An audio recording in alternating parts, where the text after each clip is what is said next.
ഇന്ന് തലസ്ഥാനത്ത് വളരെയധികം പ്രധാനപ്പെട്ട ഒരു ഇവന്റ് നടക്കുകയാണ്. ഒരു 12 വേദികളിലായി 20,000-ത്തിലധികം കുട്ടികൾ പങ്കെടുക്കുന്ന 67ാമത് കായികമേള, സംസ്ഥാന കായികമേളയ്ക്കായി തലസ്ഥാനം ഒരുങ്ങി നിൽക്കുന്ന ഒരു സാഹചര്യം കൂടിയുണ്ട്. വളരെ പ്രധാനപ്പെട്ട ദിവസങ്ങളാണ് കുട്ടികൾക്ക്, പ്രത്യേകിച്ച് അതിൽ പങ്കെടുക്കുന്ന കുട്ടികൾക്ക് നിർണായകമാകുന്ന ദിവസങ്ങൾ തന്നെയാണ് നിൽക്കാൻ പോകുന്നത്. യൂണിവേഴ്സിറ്റി സ്റ്റേഡിയത്തിൽ നടക്കുന്ന ചടങ്ങിൽ മുഖ്യമന്ത്രി പിണറായി വിജയൻ മേള ഉദ്ഘാടനം ചെയ്യും. ഇന്ത്യൻ ഫുട്ബോൾ അഭിമാന താരം IM വിജയൻ, വിദ്യാഭ്യാസ മന്ത്രി ശിവൻകുട്ടിക്കൊപ്പം ദീപശിഖ കൊളുത്തും.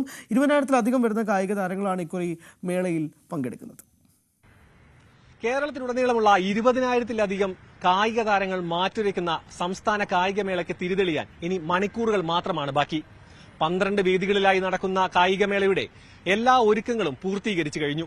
ഇന്ന് വൈകിട്ട് 4 മണിക്ക് നടക്കുന്ന ഉദ്ഘാടന ചടങ്ങിൽ മുഖ്യമന്ത്രി പിണറായി വിജയനാണ് ഉദ്ഘാടനം നിർവഹിക്കുന്നത്.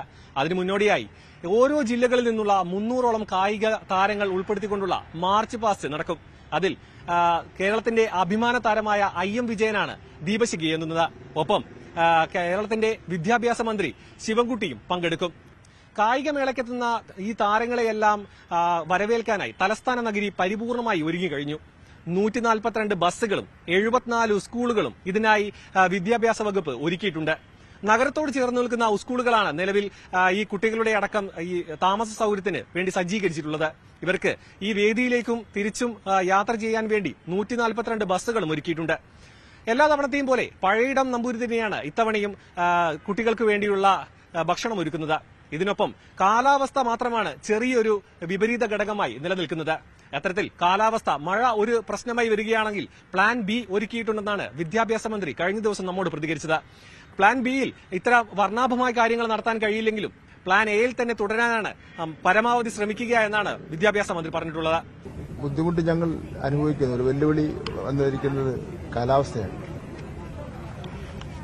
അപ്പം മൈതാനത്തിൽ ഒക്കെ തന്നെ വെള്ളം നിറഞ്ഞിരിക്കുന്ന സ്ഥിതിവിശേഷമുണ്ട്. അപ്പം ഏറ്റവും പ്രധാനപ്പെട്ട മത്സരങ്ങൾ നടക്കുന്നത് സെൻട്രൽ സ്റ്റേഡിയത്തിലാണ്. അവിടെ ഇൻഡോർ സ്റ്റേഡിയം തന്നെ നിർമ്മിച്ചിരിക്കുകയാണ്.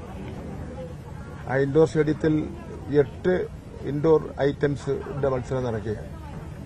അത് വിവിധ ഏജ് ഗ്രൂപ്പുകളുള്ള മത്സരങ്ങളാണ് അവിടെ നടക്കുന്നത്. അപ്പോൾ അവിടെ മഴ പെയ്തതോടുകൂടി വലിയ കെടുതി ഉണ്ടായിരിക്കുകയാണ്. അപ്പം അതിനെ തരണം ചെയ്യുന്നതിന് വേണ്ടി കുറച്ച് സാമ്പത്തികമായിട്ടുള്ള അധിക ചെലവ് വന്നാൽ പോലും അത് തരണം ചെയ്യുന്നതിന് വേണ്ടിയുള്ള നടപടികൾ സ്വീകരിച്ചുകൊണ്ടിരിക്കുകയാണ്. കായികമേളയുടെ ബ്രാൻഡ് അംബാസിഡറായി കേരളത്തിന്റെ അഭിമാന താരം സഞ്ജു സാംസണും ഗുഡ്വിൽ അംബാസിഡറായി സിനിമാ താരം കീർത്തി സുരേഷുമാണ് സംസ്ഥാന സർക്കാർ നിയോഗിച്ചിട്ടുള്ളത്. ഇതിനൊപ്പം ഗൾഫ് മേഖലയിൽ നിന്നുള്ള 30-ലധികം കായിക താരങ്ങൾ ഇത്തവണ കായിക മാമാങ്കത്തിൽ പങ്കെടുക്കുന്നു എന്ന പ്രത്യേകതയുമുണ്ട്. മുഖ്യമന്ത്രിയുടെ പേരിലുള്ള സ്വർണ്ണ കപ്പാണ് ഇത്തവണ ഏറ്റവും കൂടുതൽ പോയിന്റ് നേടുന്ന ജില്ലയ്ക്ക് നൽകുക. അത് ഏത് ജില്ലയാകുമെന്ന ആകാംക്ഷ ഇനി വരുന്ന ഓരോ ദിവസവും മലയാളികളെ കാത്തിരിക്കും. ക്യാമറമാൻ സന്തോഷിനോടൊപ്പം സാരംഗ് സുധാകരൻ, ന്യൂസ് 18, തിരുവനന്തപുരം. ഒരു കായികമേളയ്ക്ക് തന്നെയാണ് തലസ്ഥാനം ഒരുങ്ങുന്നത് എന്നത് വേണം നമ്മൾ കണക്കാക്കാൻ. സാരംഗ് സുധാകരനാണ് വിശദാംശങ്ങൾ നൽകിയത്.